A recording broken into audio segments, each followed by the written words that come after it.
আমরা সকলেই ভাবতে থাকি যে ডিনারে কি বানাবো যা খুব কম সময়ে তৈরি হয়ে যাবে আর বাড়ির সকলেও খেতে খুবই পছন্দ করবে। নমস্কার বন্ধুরা, আপনাদের সকলকেই ঘোষ কিচেনে স্বাগত জানাই। আজ আমি আপনাদের জন্য খুব সহজ অ্যান্ড সিম্পলভাবে একটি ডিনারের টেস্টি রেসিপি নিয়ে হাজির হয়েছি। আশা করি আজকের রেসিপিটি আপনাদের সকলেরই ভালো লাগবে।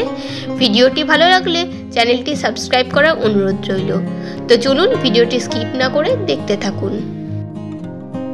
এই রেসিপির জন্য আমি কি উপকরণ নিয়েছি দেখে নিন। নিয়েছি এখানে ক্যাপসিকামগুলোকে একটু ছোট ছোট চৌকো চৌকো করে কেটে নিয়েছি। দুটো বড় সাইজের টমেটো, আদা আর কাঁচা লঙ্কা এটাকেও ছোট ছোট করে কেটে নিয়েছি। আর এই রেসিপির জন্য আমি এখানে পনির ব্যবহার করছি। আপনারা চাইলে ছানা দিয়েও এই রেসিপিটি করতে পারেন, তবে আজকে আমি পনির দিয়ে এই রেসিপিটি করে দেখাবো। তো এখানে 200 গ্রাম মতো পনির নিয়েছি। পনিরটাকে যতটা পারবো ছোট ছোট করে ভেঙে নেব। আপনারা চাইলে হাত দিয়েও ভেঙে নিতে পারেন, তবে আমি এইভাবে ফোক দিয়ে ভেঙে নিচ্ছি, তাহলে ভাঙতে সুবিধা হয়। এবার আমি ফ্রাই প্যানের মধ্যে দিয়ে দিচ্ছি সাদা তেল। তেল খুব বেশি লাগবে না, ওই 3 চামচ পরিমাণে সাদা তেল দিয়েছি। এবার ফোড়নের জন্য দিয়ে দিলাম 1/2 চামচ পরিমাণে গোটা জিরে আর দিয়ে দিচ্ছি কিছু গোটা গরম মশলা। গরম মশলার মধ্যে আমি অ্যাড করছি শুধু 2টো এলাচ আর সামান্য পরিমাণে দারচিনি। এই সব কিছুকে তেলের মধ্যে একবার নেড়ে চেড়ে ভেজে নেব। যখন সুন্দর মিষ্টি সুগন্ধ ছেড়ে দেবে, তারপর আমি এর মধ্যে অ্যাড করে দেবো আদা কুচি।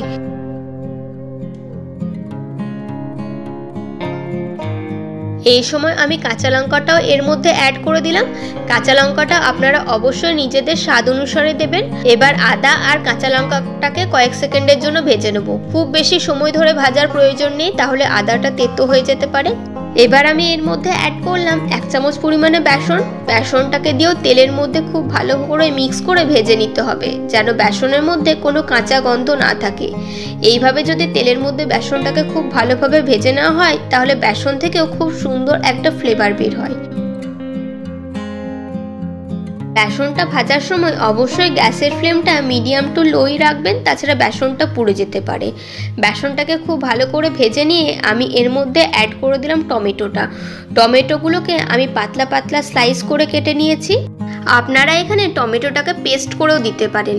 এবার টমেটোর সাথে আমি এর মধ্যে অ্যাড করব সামান্য পরিমাণে লবণ দিলে টমেটোটা খুব তাড়াতাড়ি সফট হয়ে একদমই গলে যাবে।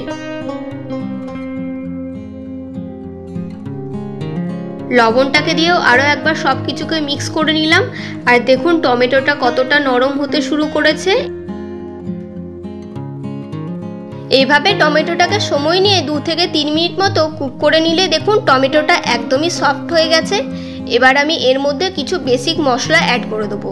তো এর মধ্যে আমি অ্যাড করলাম 1 চামচ পরিমাণে জিরে গুঁড়ো, এর মধ্যে দেবো 1 চামচ পরিমাণে ধনে গুঁড়ো, কালারের জন্য দেব কাশ্মীরি লঙ্কার গুঁড়ো আর দিচ্ছি সামান্য পরিমাণে হলুদ গুঁড়ো। এই সমস্ত কিছু মশলা দেওয়ার পর আপনার যদি মনে হয় মশলা পুড়ে যাচ্ছে বা ধরে যাচ্ছে, তাহলে সামান্য পরিমাণে জল অ্যাড করে সমস্ত মশলাকে খুব ভালোভাবে সময় নিয়ে কষিয়ে নেবেন। মশলাটা যত ভালোভাবে কষানো হবে, রান্নার স্বাদও হবে ততই বেশি। আর মশলাটা কষাতে হবে 3 থেকে 4 মিনিট মতো। আর অবশ্যই গ্যাসের ফ্লেমটা মিডিয়াম রাখবেন, তাছাড়া মশলাটা ধরে যাওয়ার একটা সম্ভাবনা থাকে। দেখুন মশলা থেকে তেল ছাড়তে শুরু করেছে। এবার আমি এর মধ্যে অ্যাড করে দিলাম ক্যাপসিকাম। একটা মাঝারি সাইজের ক্যাপসিকাম আমি এখানে ব্যবহার করেছি। ক্যাপসিকামটাকেও এবার মশলার সাথে খুব ভালোভাবে মিক্স করে কষিয়ে নিতে হবে, যতক্ষণ না পর্যন্ত ক্যাপসিকামটা একটু সফট হয়ে আসে। 2 থেকে 3 মিনিট মতো নাড়াচাড়া করার পর ক্যাপসিকামটা আগের থেকে সফট হয়ে গেছে। এবার আমি এর মধ্যে অ্যাড করে দিলাম 1/2 কাপ পরিমাণে দুধ দিলে এর মধ্যে একটা ক্রিমি টেক্সচার চলে আসে আর খেতেও খুবই টেস্টি হয়। দুধটাকে দেওয়ার সাথে সাথে সব কিছুর সাথে নাড়িয়ে চাড়িয়ে খুব ভালোভাবে মিক্স করে নিলাম। আর দেখুন গ্রেভিটা একটু ঘন হয়ে গেছে।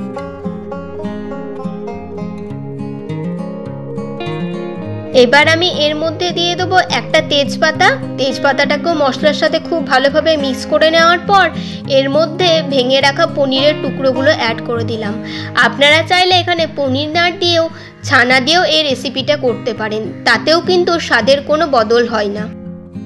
পনিরটাকে দেওয়ার পরও মশলার সাথে খুব ভালোভাবে মিক্স করে নিতে হবে। আর যে টুকরোগুলো বড় বড় রয়েছে সেগুলোকে আমি একটু ভেঙে নিচ্ছি। এবার গ্যাসের ফ্লেমটা মিডিয়াম করে এটাকে 3 থেকে 4 মিনিট মতো সব কিছুর সাথে কষিয়ে নিতে হবে। আর এই সময় আমি এর মধ্যে দিয়ে দিলাম স্বাদ অনুসারে লবণ আর চিনি। লবণ আর চিনিটাকেও আরও একবার খুব ভালোভাবে মিক্স করে নেব।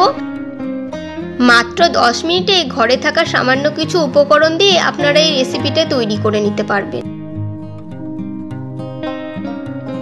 এবার আমি এর মধ্যে অ্যাড করে দিলাম 1/2 কাপ পরিমাণে জল। খুব বেশি জল দেওয়ার প্রয়োজন নেই, যেহেতু সব কিছুকে একবার মিক্স করতে হবে, তাই আমি এর মধ্যে সামান্য পরিমাণে জল দিলাম।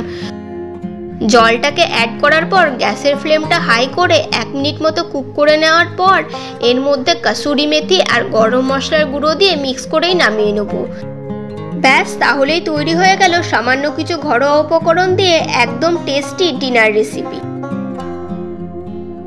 চলুন এবার একটা পাত্রের মধ্যে এটাকে সার্ভ করে নিই।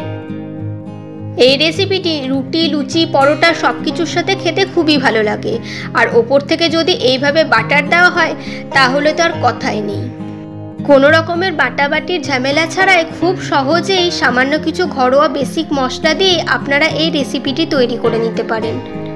আশা করি আজকের আমার এই রেসিপিটি আপনাদের সকলেরই খুব ভালো লেগেছে। ভিডিওটি ভালো লাগলে অবশ্যই লাইক করবেন আর পরিচিতদের মধ্যে শেয়ার করতে ভুলবেন না।